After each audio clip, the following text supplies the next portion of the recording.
Kalau kita menang lawan Australia semakin besar, bisa 60% kayaknya Ya, kelolosan kita ke round ke Piala Dunia langsung gitu. Ya, kalau untuk Hubner dengan segala hormat buat dia ya, kita butuh pemain seperti dia gitu. betul, Maksudnya yang nakal, yang berani untuk melawan, betul. nggak mudah terintimidasi. Kalau saya dari musim lalu sebetulnya udah melihat Chelsea yang Hmm, bakal bermain bagus, ya. dan saya bilang di awal musim dengan materi yang ada, kalau cepat dapat komposisi yang tepat, mereka bisa masuk di zona Eropa.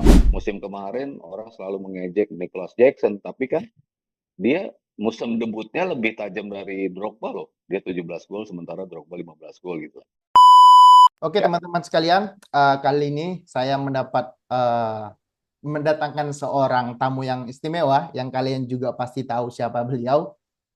Kita sambut bersama, ini dia Mas Sabto Haryo. Eh, Terima kasih Mas, halo halo, apa kabar? sebuah kehormatan Mas bagi saya, Mas bisa bergabung yang biasanya saya lihat hanya di DPI ataupun di Super Sub-nya Offset Duo. Gitu Mas ya. Sekarang saya bisa langsung berbincang dengan salah satu pengamat ataupun pandit nasional lah seperti itu. Mas, kita akan membahas tidak banyak hal yang kita bahas, mungkin hanya sepak bola Indonesia khususnya timnas, dan juga nanti mungkin sedikit preview untuk Liga Inggris gitu, karena di akhir pekan juga cukup banyak pertandingan begitu Mas. Nah, gini Mas, kita tahu bahwasanya kemarin timnas kita menang 2-0 lawan Arab Saudi, dan sebelumnya kita bisa dibilang dibantai sama sama Jepang. Cuman yang ingin saya tanyakan, sebenarnya menurut pengamatan Mas Haryo sendiri, apa yang membedakan pertandingan antara Jepang versus Indonesia, dan juga Indonesia melawan Arab Saudi, selain memang kualitas Jepangnya yang bisa dibilang ya dua level lah di atas kita gitu. Menurut Mas, apa yang menjadi perbedaan mendasar? Em, Sebetulnya saya melihatnya lebih ke 5 pertandingan pertama sih ya. Oke. 5 pertandingan pertama di round 3 ini, kan harus diakui bahwa tim ini kan tim yang bisa dibilang baru ya, dalam tanda kutip. Ya, Dalam artian selalu setiap bulannya datang pemain baru yang langsung bisa mengisi starting eleven kita gitu. ya, Jadi saya memahami betapa pentingnya kepala dari Sintayong untuk bisa menyusun starting eleven pastinya ya, kan. benar. Jadi wajar kalau ada coba-coba, wajar kalau pemain baru dengan kualitas yang begitu bagus langsung dipasang, dan Oke. itu sudah menjadi semacam tren ya bagi STY untuk memainkan itu. Orat Mangun, Jahit Ses, Tom Hai itu kan debutnya langsung Verdong, debut langsung starting eleven gitu.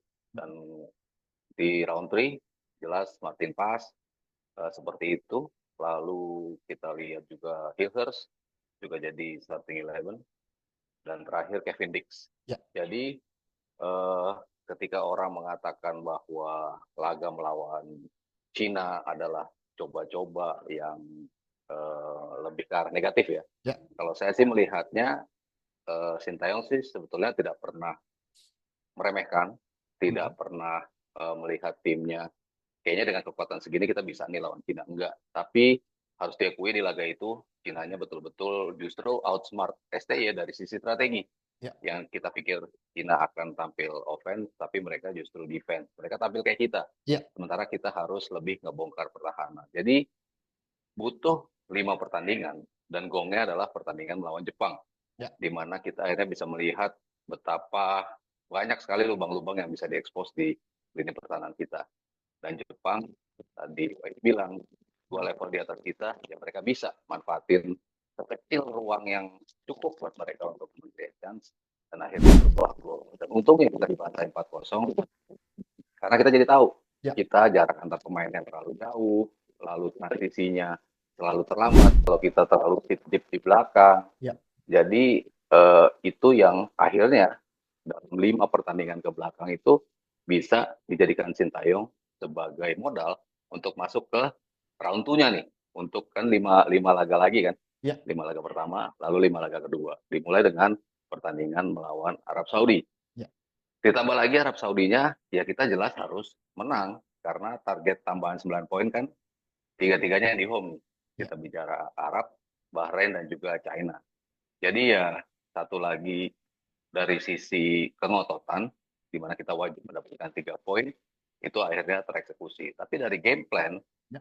ya akhirnya Sintayong melihat kayaknya kita lebih pantas memainkan pemain-pemain ini untuk tipe lawan seperti ini. Makanya kenapa bukan Yakob Sayuri yang dimainin pas Ya. lawan Arab Saudi, karena dia kan lebih condong dari samping, dari sayap. Ya. Dia punya speed yang lebih tinggi, maksudnya untuk bisa melawan pemain-pemain Jepang dibutuhkan speed yang lebih tinggi. Makanya kalau saya bilang Marcelino dipasang pas lawan Jepang, mungkin nggak akan berjalan skemanya.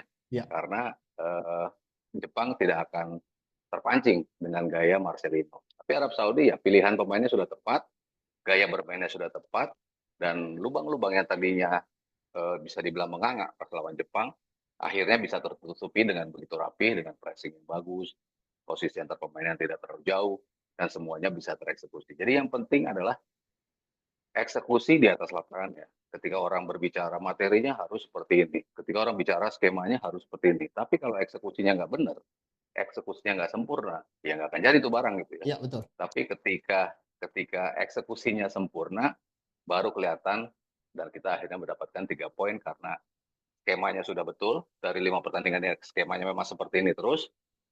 Pergantiannya mungkin Marcelino yang lebih free roll, tapi eksekusinya ketika kita transisi, positioning pemain itu harus ada di mana. Siapa pemain yang bisa datang dari second line. Itu yang bisa mengisi kita untuk bisa terus melakukan press, membuat chance, dan akhirnya mencetak gol. Oke.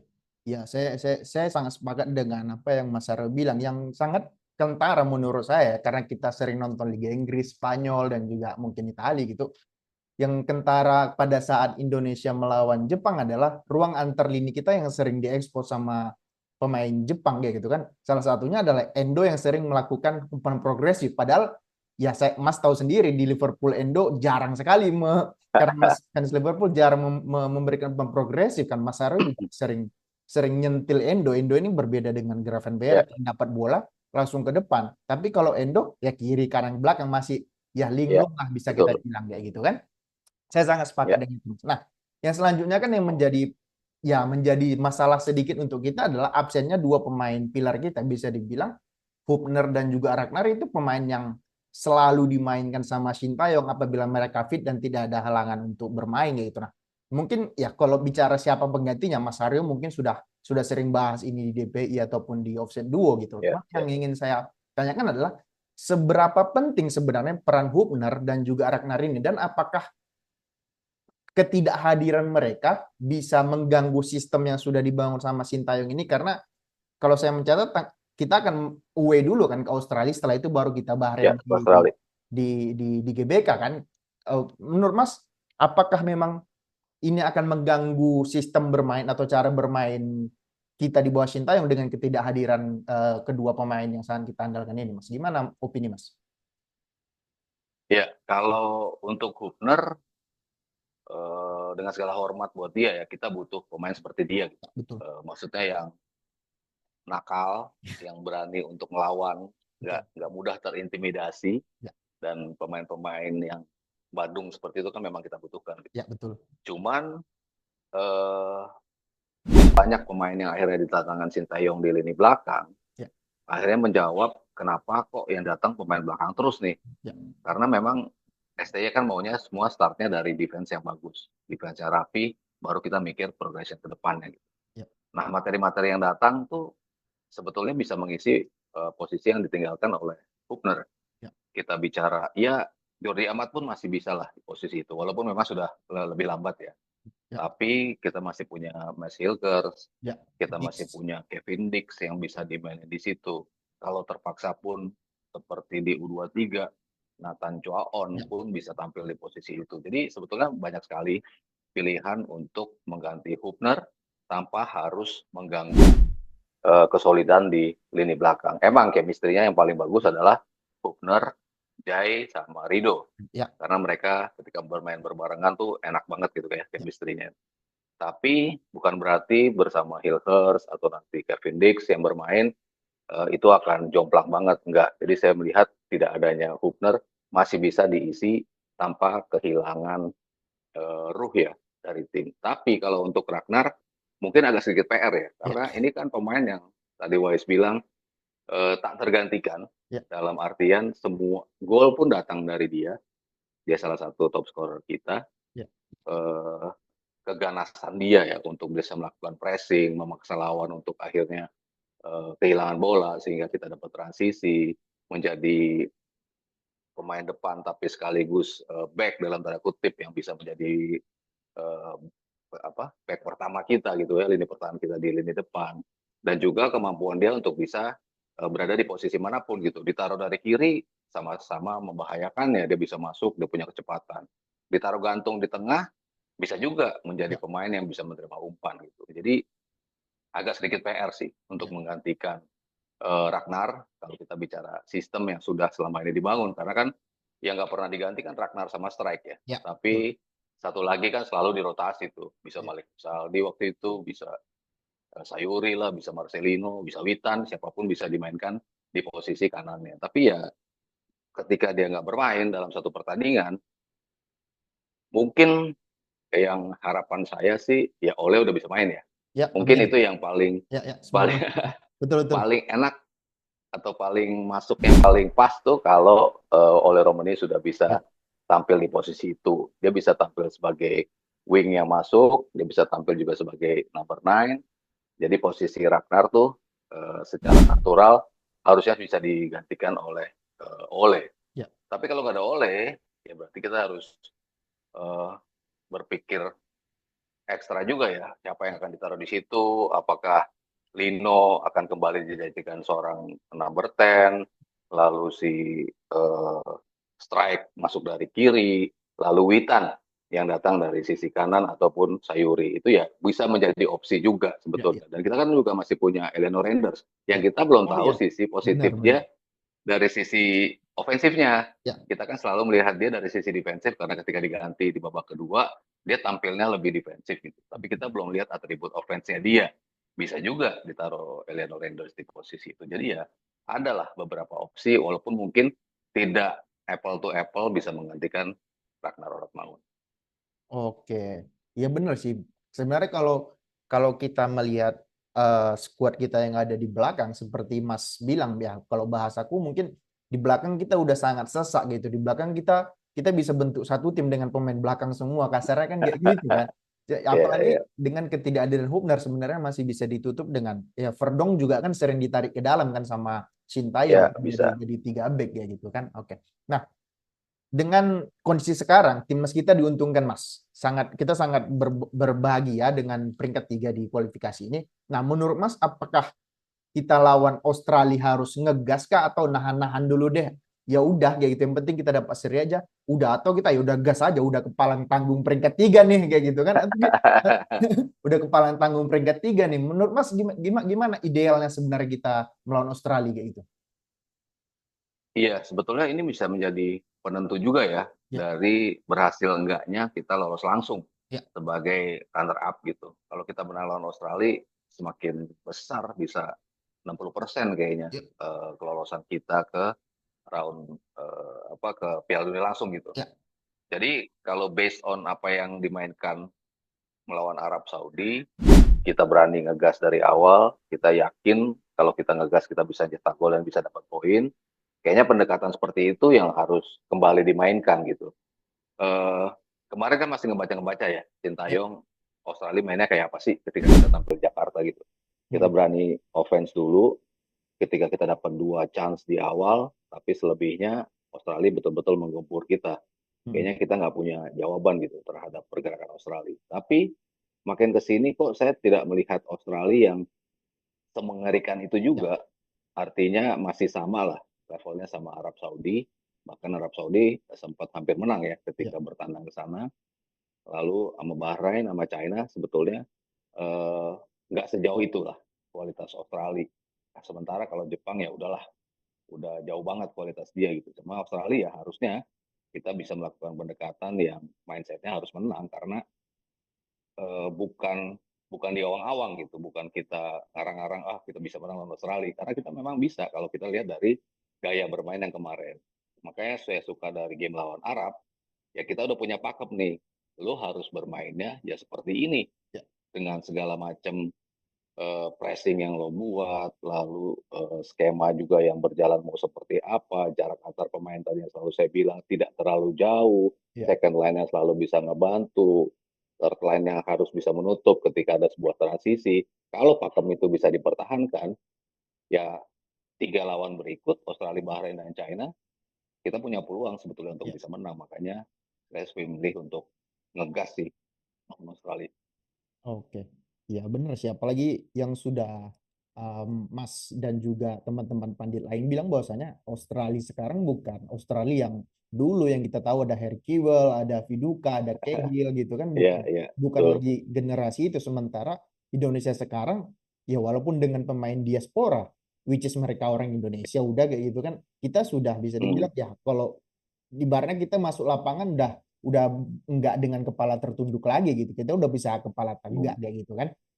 Oke, iya, itu tadi terkait dengan timnas. Nah, Mas, kita akan bahas sekarang ke Liga Inggris saja deh, karena Liga Spanyol ya praktis kalau aku bilang ya persaingan hanya antara antara Madrid dan juga Barcelona gitu kan. Kalau di Liga Inggris iya, saya mencatat di peringkat posisi kedua sampai peringkat 7 itu jarak poinnya hanya 4 poin, Mas. Artinya satu iya, dua pertandingan tergelincir selesai itu barang kayak gitu kan. Nah, iya, tapi iya. aku ada mencatat empat empat tim yang menurutku cukup menarik untuk kita bahas di video kali ini, Mas. Yang pertama Chelsea, kedua pasti MU, yang ketiga Liverpool, yang keempat itu City. Nah, Chelsea, kita bahas Chelsea terlebih dahulu, Mas. Chelsea dengan datangnya pelatih Chelsea 1-2 musim terakhir, Chelsea itu sering sering lah kasarnya dibully di DPI atau di mana sering Iya. dibully sama Coach Justin ataupun siapa gitu. Tapi di bawah Maresca sekarang mereka bisa dibilang cukup bagus, bahkan sekarang mereka bertengger di papan atas kayak gitu. Nah, pada saat minggu ini mereka akan melawan Aston Villa ya. Nah, kalau Mas melihat sebenarnya apa trigger yang membuat Chelsea itu bisa se, se karena tanda petik semengerikan sekarang, dan menurut Mas apakah tren bagus yang mereka buat sehingga mereka bisa berada di peringkat 3 akan bisa konsisten sampai akhir musim dan mereka bisa masuk Liga Champions? Kalau menurut pandangan Mas gimana? Iya, masalah konsistensi jelas Ya, masih saya tunggu juga karena kita nggak tahu Chelsea bisa staying powernya seperti apa gitu. Cuman kenapa mereka bisa seperti sekarang? Kalau saya dari musim lalu sebetulnya udah melihat Chelsea yang bakal bermain bagus ya, dan saya bilang di awal musim dengan materi yang ada, kalau cepat dapat komposisi yang tepat, mereka bisa masuk di zona Eropa. hmm, Dan kebukti mereka masuk ke zona Eropa di tengah gempuran, termasuk Justin bilang juga Chelsea nggak akan kemana-mana gitu. Tapi saya bilang di bawah Pochettino mereka udah ya, punya sebuah sistem yang kalau mereka eksekusinya lagi sempurna, bagus banget mainnya dan sulit untuk dikalahkan. Dan mereka berani memainkan identitas seperti itu. ya, Memang akhirnya di akhir-akhir musim baru kelihatan kan, oh ya, udah starting eleven-nya baru jadi, backbone-nya udah tahu seperti apa, dan akhirnya mereka sekarang udah tinggal melanjutkan apa yang sebetulnya fondasinya udah diletakkan sama Pochettino. Ya Maresca masuk dari awal, dia memang seperti sedikit mengancam ya ke para pemain. Squad gue isinya cuma sekian orang. hmm, Artinya lu kalau nggak bisa masuk ke squad itu ya lu nggak akan gue mainin ya, untuk di musim ini. Artinya kan mereka punya kompetisi juga yang ditunjukkan lewat penampilannya di atas lapangan. Based on musim kemarin, dia udah tahu siapa yang pantas ditaruh di kanan, atas, siapa yang menjadi back, siapa yang menjadi pemain tengah, eh, apakah memainkan Enzo dengan Caicedo adalah pilihan yang tepat, karena kan sempat naik turun juga performance, terutama dari sisi Caicedo-nya. ya, Tapi ternyata rotasi yang dimainkan oleh oleh Maresca untuk kadang-kadang memainkan Lavia, kadang-kadang memainkan Enzo baru di babak kedua, ternyata berjalan juga bahwa lu tidak ada pemain yang tergaransi posisinya, lu harus merebut posisi itu. Jadi ada jiwa kompetisi yang ya, dimunculkan di Chelsea itu yang akhirnya membuat tim ini semakin berbahaya. Ditambah lagi musim kemarin orang selalu mengejek Nicholas Jackson, tapi kan dia musim debutnya lebih tajam dari Drogba loh. Dia 17 gol sementara Drogba 15 gol gitu.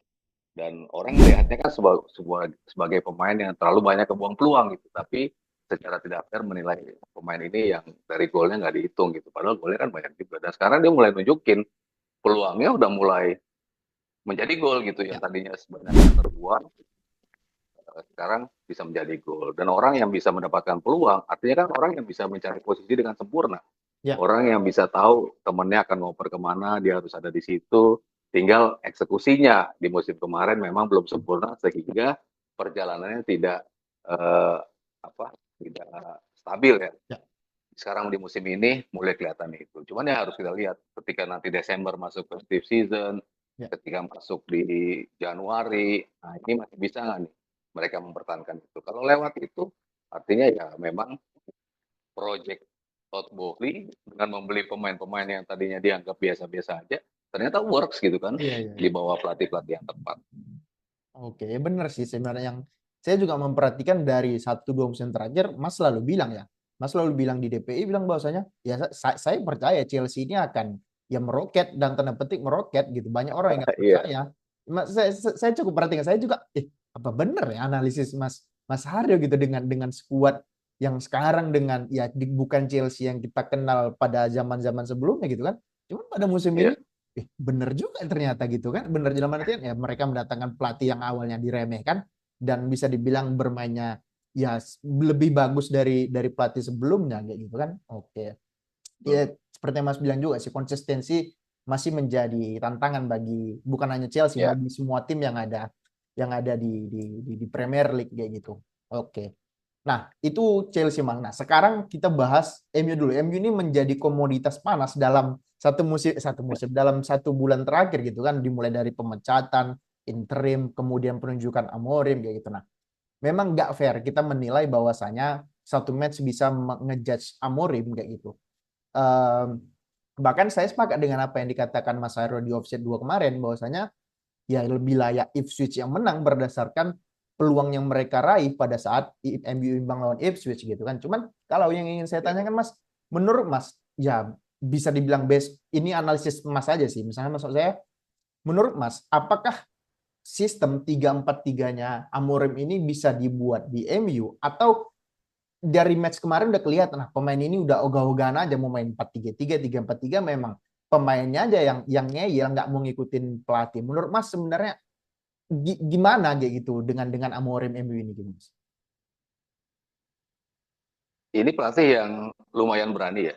Di game pertama dia langsung mau memainkan identitas dia langsung.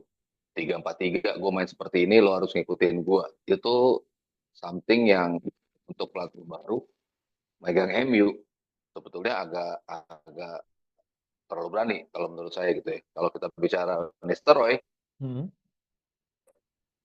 kan sebetulnya yang terusin ngasih apa ya halftime talk dan juga gimana mancing pemainnya supaya tampil optimal itu bisa dilakukan oleh Nistelrooy gitu. Tapi dari sistem sebetulnya nggak berbeda jauh, cuman balik lagi eksekusinya yang lebih sempurna ketika dipegang sama Nistelrooy. Dia bisa memunculkan kengototan dari pemain-pemainnya. Sementara Amorim kayaknya bakal bermain dengan gaya yang sama sekali berbeda gitu. Tapi dia berani untuk menunjuk gue akan main seperti ini. Lu harus bisa ngikutin apa yang gue mau. Tapi kan balik lagi ketika nyusun Chelsea waktu itu seperti apa, butuh rotasi dulu di awal, pemilihan pemainnya yang tepat apa enggak. Itu kemarin udah paling enggak ada semacam casting lah ya dari para pemain United tuh. Apakah lah mungkin memainkan Erikson dengan Casemiro untuk skema kayak gue kemarin? Kayaknya nggak mungkin karena nggak bisa mengcover area yang begitu luas. Ahmad Diallo tampil di posisi itu mungkin bagusnya dalam menyerang, tapi ketika bertahan dia bingung.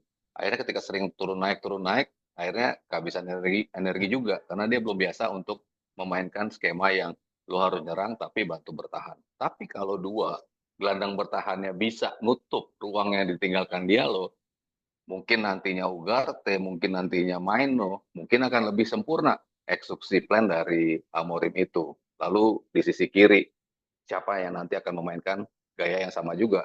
Yang maju, yang berani siapa? Apakah nanti Luke Shaw menjadi pemain yang cocok di posisi itu? Apakah Dalot lagi-lagi dipercaya di posisi itu kan? Ya ini menjadi lagi-lagi casting di beberapa pertandingan ke depan untuk menyaring starting 11 terbaik gue seperti apa nih yang bisa mengeksekusi game plan gue. Nomor 9 masih menjadi PR. Ya, Ketika Rashford kan pasti kan dicoba juga.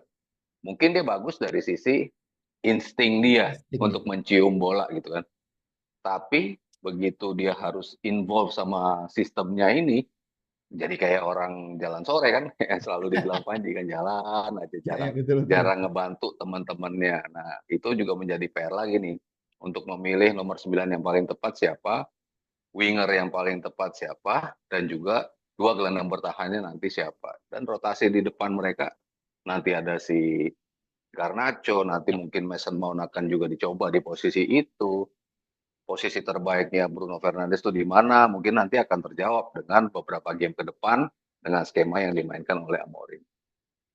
benar sih sebenarnya yang Mas bilang gitu. Cuman yang saya takutkan dari Amorim dan dengan filosofinya seperti Mas bilang adalah pelatih yang berani dari awal sudah main 3-4-3, yang saya takutkan timnya nggak bisa main 3-4-3 tapi dia maksain gitu. Takutnya dia menjadi, Maksa. ya maksain, dan juga ujung-ujungnya apa? Ujungnya dipecat juga, kayak takutnya umur melatihnya hanya kayak Graham Potter cuman hitungan bulan kayak gitu.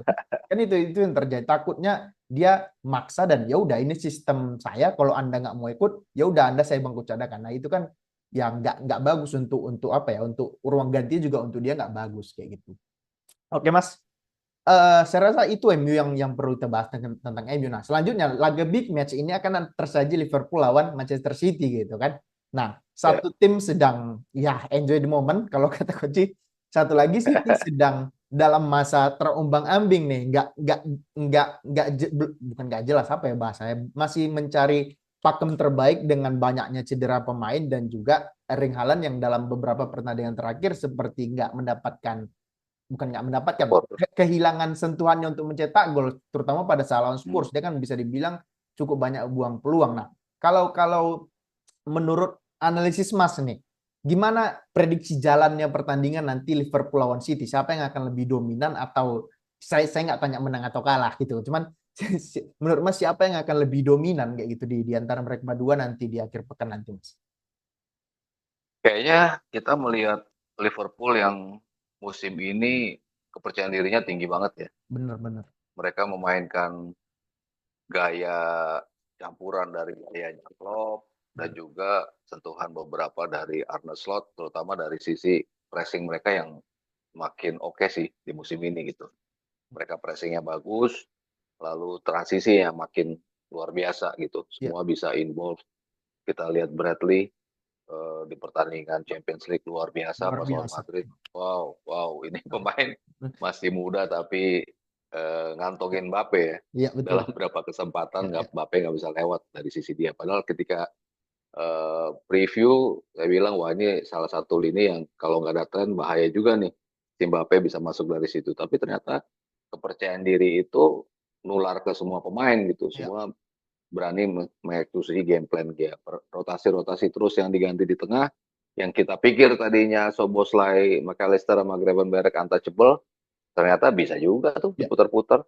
Kadang si Curtis Jones main bagus juga pas lawan Madrid main. Di lini depan juga waktu Jota cedera, ya Liverpool berpikir waduh hilang nih kans kita untuk mencetak gol dari sisi tengah, tapi ternyata Nunes masuk, Gakpo masuk, siapapun yang menggantikan ternyata bisa berkontribusi. Mungkin dari golnya nggak sebanyak Jota, tapi involvement dalam gamesnya membuat mereka menjadi tim yang kayaknya sulit banget ya untuk dikalahkan di musim ini. Musuh mereka emang lawan tim yang low block ya. Ya, betul. Ya lawan lawan Wolves kemarin kelihatan, lawan Forest apalagi tim yang nggak bisa low expose, kesulitan sepanjang sepanjang malam nggak bisa nge-expose mereka, akhirnya mereka seperti frustrasi sendiri gitu. Nah kalau City kan bukan tim yang biasa main defensif ya, Ya. jadi mereka pasti akan main terbuka, jadi pasti will be open game, dua-dua mencoba mengambil inisiatif menyerang. Mm-mm. Liverpool juga jarang sekali tampil defensif, walaupun defensif tapi mereka lebih di mid block ya, mereka Ya. jarang sekali turun di bawah. Di tengah mereka lebih rapat, lawan-lawan tertentu kadang-kadang mereka mempraktekkan itu gitu. Cuman lawan City di Anfield sama halnya ketika lawan Madrid, pasti inisiatif akan coba diambil oleh Liverpool untuk memastikan tambahan 3 poin sih, untuk semakin memperlebar jarak ya dari pesaing-pesaing. Oke. Terakhir Mas, singkat aja. Menurut Mas sebagai fans, apakah Liverpool bisa konsisten sampai akhir musim, atau ya seperti musim-musim sebelumnya ya, di pertengahan musim ya udah kehabisan bensin gitu. Menurut Mas gimana? Singkat aja. Ya ini ujian-ujian yang akhirnya mulai kelihatan. Di awal saya nggak mau terlalu happy karena belum ketemu lawan yang sebanding. Ya, Dalam artian lawan yang kualitasnya di ya, atas benar. mereka itu kan belum pernah ketemu. Jadi mereka bisa membuat gap yang cukup jauh gitu. Mm-mm. Akhirnya mulai lawan Arsenal, akhirnya imbang. Mulai ada ujian. Mm. Lalu lawan City, nanti itu Nanti. menjadi ujian. Lawan Madrid, itu kan juga Ya, ujian ya. ujian juga gitu. Tapi perlahan-lahan ujian itu bisa dilewati. Dan sekarang justru gue pengen melihat Liverpool memang layak nggak nih menjadi title contender Ya. ketika melawan City nanti. Kalau mereka menang lawan City, yakin saya Liverpool bakal juara gitu. Tapi kalau kalah, eh, ada justru ini bisa menjadi apa ya, semacam reality check juga bagi Liverpool. Oh ternyata mereka nggak seperkasa itu ketika tampil di Premier League. Oke, seperti itu. Ya, memang benar sih kalau misalnya udah menang lawan City, tapi ya bisa dibilang sejelek-jeleknya City, City is City gitu. City tetap Iya, iya. yang punya Pep, yang punya ya bisa dibilang kesamaan antara Pep dengan Ancelotti, walaupun orang nggak banyak sepakat. Kesamaan Pep dengan Ancelotti adalah sama-sama bisa bisa mengatasi masalah yang ada pada timnya kan, itu yang menjadi persamaan mereka gitu kan. Selagi ada Pep sih, yang mau ketinggalan 8 poin, 10 poin, selagi Pep ada, ya udah kalian harus tetap waspada gitu Mas ya. Iya, Oke betul. Mas, terima kasih Mas, terima kasih banyak sudah bersedia menerima Sama, pertanyaan saya. Suatu kehormatan sama-sama, kembali Wais. kepada Mas Aryo. Oke Mas, kita akhiri. Saya ini Mas ya, saya apa? Saya akhiri recordnya Mas ya. Si Siap.